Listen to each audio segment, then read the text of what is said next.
Good morning, and thank you for joining us for SBB Live. I am your host and the publisher of Seniors Blue Book, Amanda Barton, and I'm excited today to be with Marianne Troy, who is a family consultant over at the Alzheimer's Support Network. How are you doing this morning? Just great. Thank you, Amanda. Great. Fantastic. Well, tell me a little bit about your role there at the Alzheimer's Support Group and what we can do to support you. Okay. Well, I think most of the people know that we work with any kind of cognitive problem. And so we are called the Alzheimer's Support Network because our founders 38 years ago, their father, Clark's grandfather, had Alzheimer's. And so we are the voice for Alzheimer's, but for any other cognitive disease as well. And so what we try to do is meet the family, the patient, the care partners, anyone that's interested in trying to find out what's going on, what do we do about it? And we try to meet them exactly where they are. We are really family driven. Our motto is families first. So no matter what we're doing, if someone walks in the door or a phone call comes in, that is from a family in need, whatever we're doing, so we will take care of that family. And that's it's a real pleasure, it's a real gift, it's a real mission, because it always keeps us in mind that we are there for that unique situation, even though it is the same or similar diseases. What we'll do is we'll do support groups. We do usually 30 support groups a month. We will do specialized support groups, which is kind of neat too, for the adult children, as well as for grief groups. We're doing a self-care 12-step meeting once a week, which is nice based on the 12 steps, and it's about the caregiver self-care. We do all kinds of other things that Clark has been coming up with that we're doing specialized meetings for frontotemporal dementia, for Lewy body dementia, we're just doing a lot of things. So our calendar will tell you there's just multiple things. The neat thing is that since our offices have been closed since March 1st, and we're doing all of that online. One of the unique things that we do is we will do a social hour during our support groups in a separate Zoom meeting for those with dementia or those that need that socialization. And that's been interesting to take that socialization in person to online, because that's a real challenge. We never know, the level of the person coming into our room, into the Zoom meeting. And then trying to keep everybody engaged for an hour and a half. An hour is a real trick, and we've got some really good professionals. Our ladies are wonderful with it, and we have wonderful volunteers helping them too. So what else do we do with the family meetings? Are an important thing that we do. When we like to get, a lot of times families will call us, with I need help. The doctor said, come call you. So what we'll try to do is talk to them a little bit and then try to have them come in and meet with us, the family with our staff, with our family consultants. And that is where we can just absolutely focus on them and get their concerns on the table. And the one thing that we do better than anything else is we listen. We really give them a chance to tell their story. And it was interesting because we have a new family consultant with us, and we've known her around town for a long time. But she said, it's so interesting because I was in a situation before where I was supposed to fix things. And you guys listen, you let people vent. And it's like, that's the truth. We do listen well, and people do have to tell their story.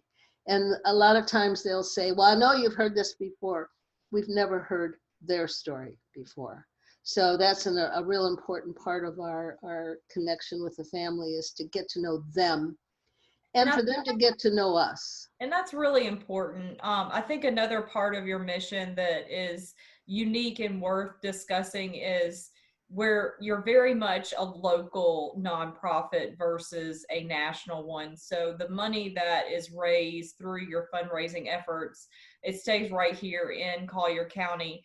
Talk to us about some of those fundraising efforts. What do you do on a yearly basis, and what can we do as a community to support you through COVID-19 and beyond? It's such a good question. We don't charge anything for anything we do. So all of our needs are met by donations, just donations. And so we really appreciate that. We send out a spring letter that's asking for donations. And that spring letter actually just went out this week because of COVID. And then, and it's really low key because we really know that people have a lot of, this is crazy time for everybody. The other big fundraiser that we have that's so much fun is Elephant Fest. And that's on the second Saturday in December. So mark your calendar, second Saturday in December. I don't have that date, but Amanda can get that for us. And what we ask there is that if we can get the businesses, the healthcare businesses and other businesses to support us ahead of time with t-shirt sponsorships, with, I should have a whole list of those things, but it's a big deal, the way that the people can sponsor us. You probably know better than I do, Amanda. Honestly, I do. There's a number of different sponsorship opportunities each year. Seniors Blue Book is a proud supporter and sponsor, and I always send this out when we get a little closer to the date. Yeah. But I do want to verify with you, the date is actually December the 12th. That is okay. Saturday in December. So mark your calendars for the Elephant Fest, and it's always at the Naples Zoo. Is that correct? Correct. We're so fortunate. Yes. Yes. And you know what happened this past year was with the rain delay and the thunderstorms that came. So what we had to scramble. So what we've learned is that right at 10 o'clock is our time where we give we talk and we give people accolades and all that, and then we remember the people. So it's that singing and talking in half an hour. Tifa Snow was going to be there. But what happened was the thunderstorm. So we just said, it's done. We can't do it. But we were also at the zoo for those first 2 hours, and people came anyway because they hadn't gotten the word. And so people came in there, there's the sponsorships were seen, so people got a chance to have their name out there. And that's what we'll do again this year is, our rains don't last very long, but if there's thunderstorms, people can't go in. And so I hope there won't be, but we will have an Elephant Fest no matter what. So maybe umbrellas. I don't know. Interestingly enough, after interviewing most of our nonprofits that are local here, we're finding a way to do these fundraising events, even if they have to be done virtually. So just hold on to your hat, Marianne. We may be coming up with something different if COVID is still around, or if there's a storm in the threatening in the future there. Oh boy, yeah. Well, I just appreciate everything that you do in the community. I know that you're just remarkable humans, all of you that work there. I have a very close relationship with all of you guys, Debbie, Clark, everyone. So just thank you so much for what you do in the community. And if you don't have any final words, I just want to thank you for coming on the show. Thank you for everything you do, Amanda. Thanks for being who you are. Oh, thank you, Marianne. God bless everybody. Have a great day. Yeah, you too. Bye-bye. Bye-bye.